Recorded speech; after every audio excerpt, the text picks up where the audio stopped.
पुंडलिक वरदे हर विठ्ठल श्री ज्ञानदेव तुकाराम पंढरीनाथ महाराज की जय।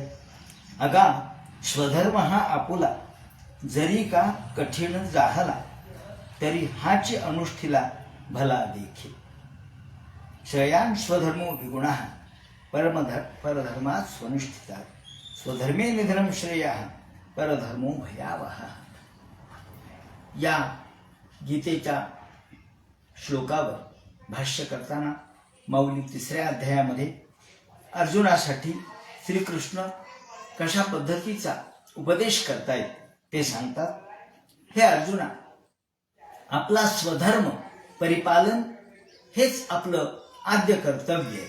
या ठिकाणी अर्जुन हा स्वतःच्या कर्तव्यापासून च्युत झालेला होता, घसरलेला होता, स्खलित झालेला होता। म्हणून त्याला पुन्हा एकदा सन्मार्गावर आणण्यासाठी भगवंतांनी स्वधर्माचं विवरण केलेलं आहे। श्रेयान स्वधर्मो विगुणः। या ठिकाणी भगवद्गीतेने देखील हीच भूमिका स्पष्ट केलेली आहे की आपला धर्म विगुणः जरी वाईट असला, म्हणजे आपल्याला वाट्याला आलेलं कर्म जरी नीच दर्जाचं असलं तरी आपण त्याच कर्माचं अनुसरण केलं पाहिजे। श्रेयान स्वधर्मो विगुणः परधर्मात् स्वनुष्ठितात्। परधर्म हा कसा वाईट आहे, परधर्माचं अनुकरण आपण करू नये। याचा अर्थ असा की आपण आपल्या पद्धतीने जगावं, आपण आपल्या पद्धतीने वागावं, इतर कोणाचीही तुलना आपण करू नये। आपण आपल्या स्वभावानुसार, आपल्या प्रकृतीनुसार, आपल्या परिस्थितीनुसार, आपल्या वाट्याला आलेल्या किंवा भगवंतानी, दैवानी, नशिबानी, जन्माने आपल्याला ज्या ज्या कर्मामध्ये टाकलेलं आहे, जे जे आपलं कर्तव्य आहे ते आपण केलं पाहिजे। आपण ज्या पद्धतीने जगतो तो इतरांची तुलना करून आपण जगू नये। इतरांच्या धर्माचा आपण त्याग केला पाहिजे। अर्थात स्वधर्माचं परिपालन हा यातला उद्देश आहे। स्वधर्मे निधनं श्रेयः। श्रेयस्कर काय तर आपल्या धर्मातच आपला मृत्यू झाला पाहिजे। मृत्यू याचा अर्थ असा की आपल्या धर्मातच आपलं संपूर्ण जीवन, समग्र जीवन व्यतीत झालं पाहिजे। परधर्मो भयावह। परधर्म हा वाईट आहे, भयावह आहे। आता यावर माऊली जेव्हा भाष्य करतात तेव्हा म्हणतात, अगा स्वधर्म हा आपुला जरी का कठीण जाहला। आपल्याला आपला धर्म आचरण करणं कठीण आहे, अवघड आहे, तरी तोच आपण अनुष्ठिला पाहिजे। मग आपण गृहस्थाश्रमामध्ये असू तर गृहस्थाश्रम धर्म आपण निभावला पाहिजे। आपण ब्रह्मचर्य आश्रमामध्ये असू तर ब्रह्मचर्याचा जो धर्म आहे तो आपण निभावला पाहिजे। आणि संन्यास घेतला असेल तर संन्यास धर्म निभावला पाहिजे। येरू आचार जो परावा तो देखता कीर बरवा।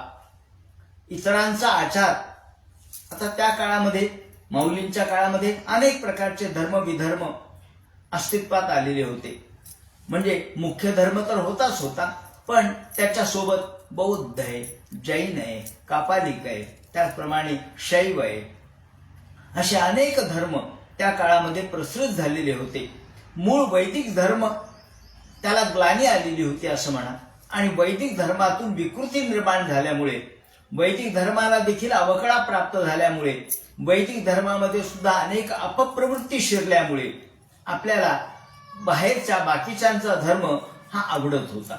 आपण म्हणतो बरं झालं, अंघोळ करायची नाही, संध्या करायची नाही, पूजा करायची नाही, म्हणजे त्यांचा धर्म चांगला। आणि म्हणून त्या काळामध्ये अनेक लोक केवळ सोयीचा म्हणून इतर धर्माचं अनुसरण, अनुकरण आणि धर्मांतर करत होते।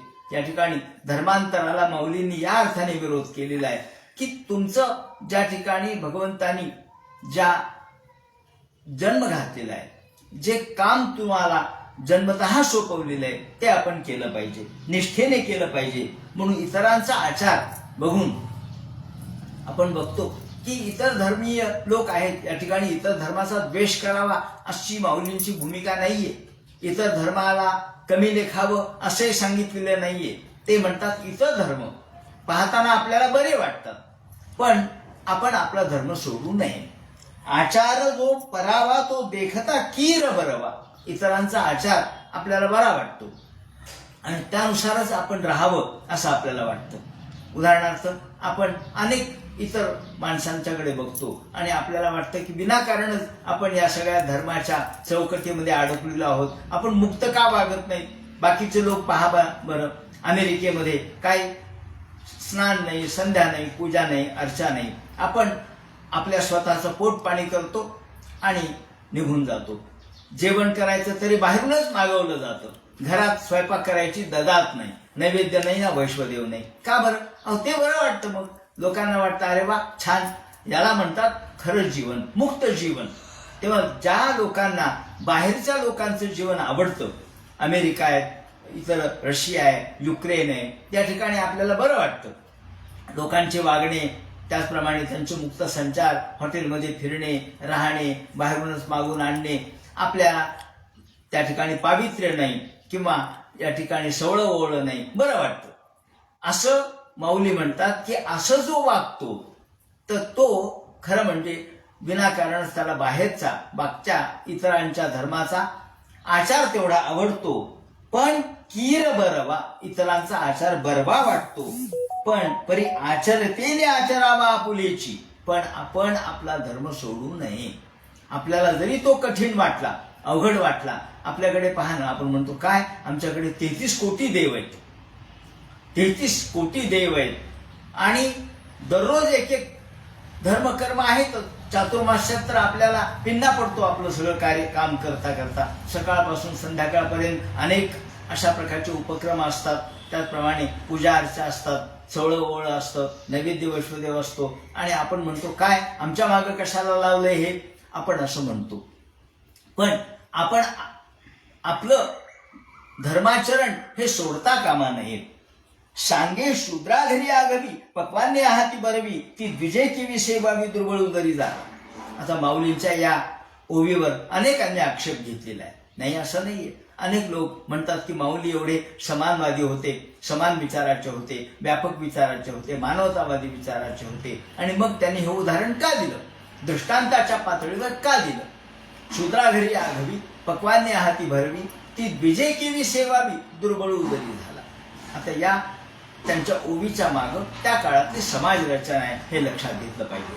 अनेकदा जे दृष्टांताच्या पातळीवर आलेल्या गोष्टी असतात तो त्यांचा सिद्धांत नसतो.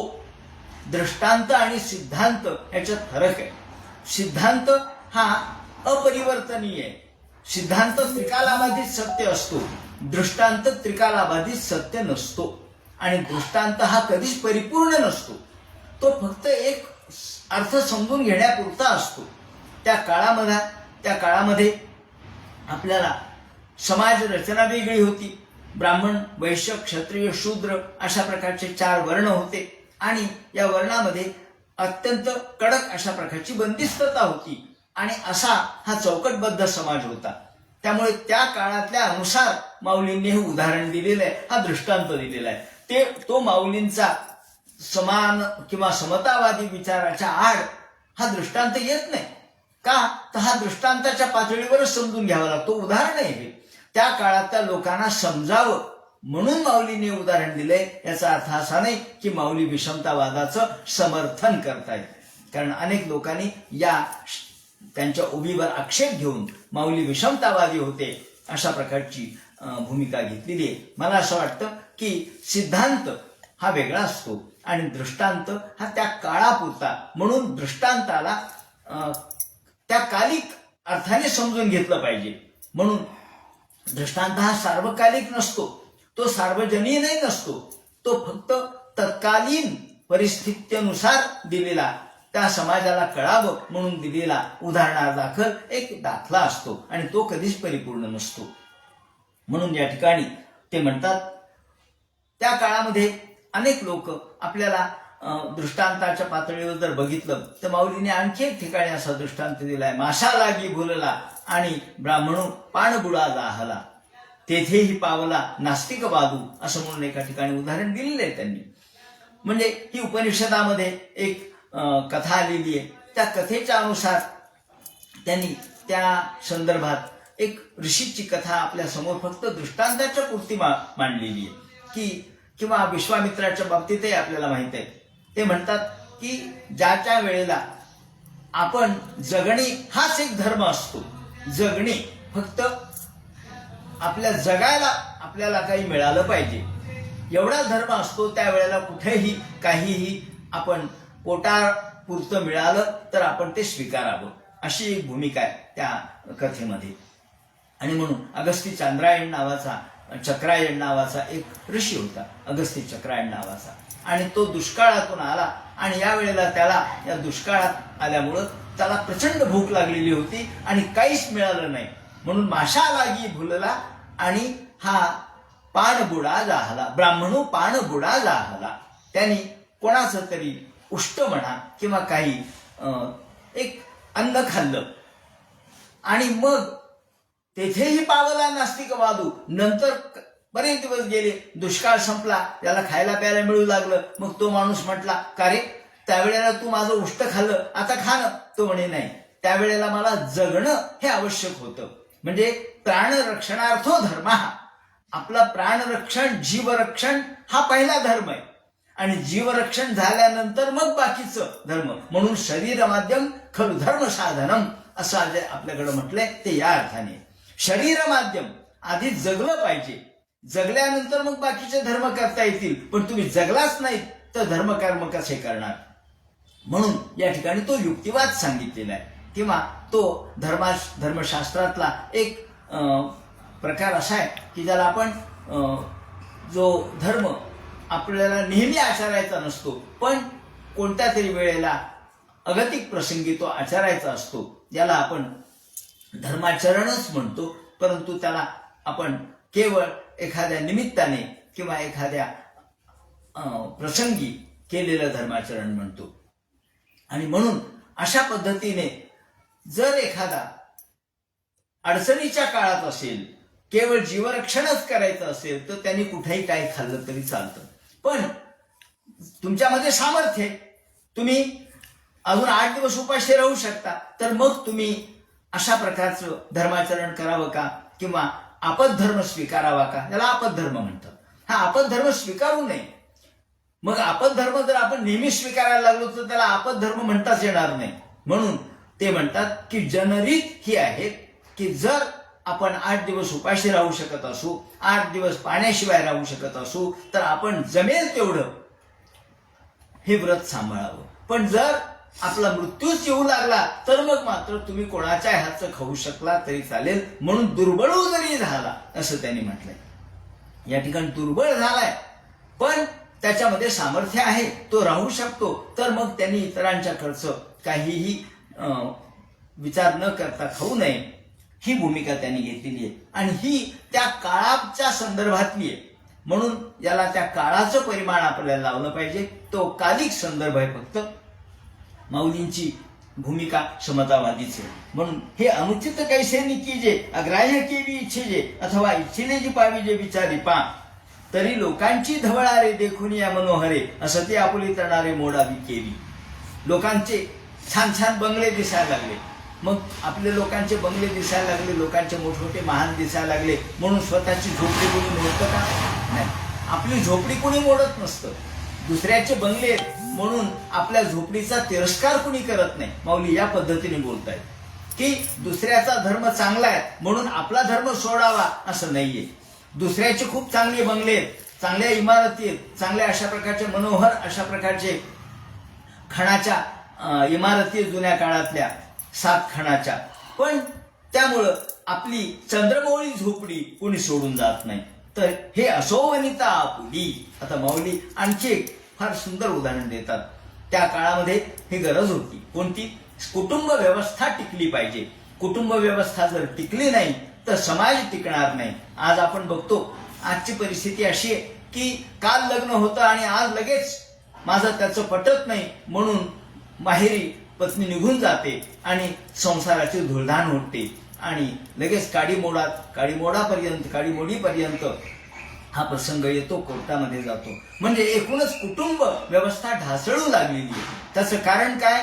आम्ही आमच्या ग्रहपत्नीवर खुश नाहीयेत, आम्ही आमच्या ग्रह स्वामिनी बद्दल आपल्या मनामध्ये प्रेम निर्माण झालेलं नाहीये. हे असो वनिता आपुली कुरूप जरी जाहली. वनिता म्हणजे स्त्री. तुम्ही म्हणाल कुरूप स्त्री करावीच कशाला? अहो तुम्हाला काय माहितीये, त्या काळामध्ये मुलगी अगदी अंतःपट बाजूला करेपर्यंत आपल्याला पत्नी कोण आहे हे माहीत नसायचं. म्हणजे वडील किंवा आई ही लग्न ठरवायचे आणि अंतःपट ठरला जायचा. लहान वयात लग्न व्हायची, 10-10, 12-12 वयामध्ये, तेव्हा काहीच कळत नसायचं. आणि जी पत्नी आपल्या समोर उभी आहे ती जरी कुरूप असली तरी सुद्धा हे असो वनिता आपुली कुरूप जरी जाहली तरी भोगता तेच भली जिया परी. तरी सुद्धा आपण तिच्या बरोबरच संसार केला पाहिजे. माऊलींना कुटुंब व्यवस्था टिकण्याच्या अनुषंगाने ही भूमिका, हा दृष्टांत सांगावा लागलेला आहे. हा दृष्टांत सुद्धा त्या काळाच्या अनुसार आणि या काळाच्या अनुसार आपल्याला अत्यंत मार्गदर्शक ठरणारा आहे असं वाटतं. आता पुढे आणखी माऊली जे स्वधर्मासंबंधी विवेचन करतील तो भाग उद्या सांगता येईल. पुंडलिक वरदे हर विठ्ठल. श्री ज्ञानदेव तुकाराम पंढरीनाथ महाराज की जय.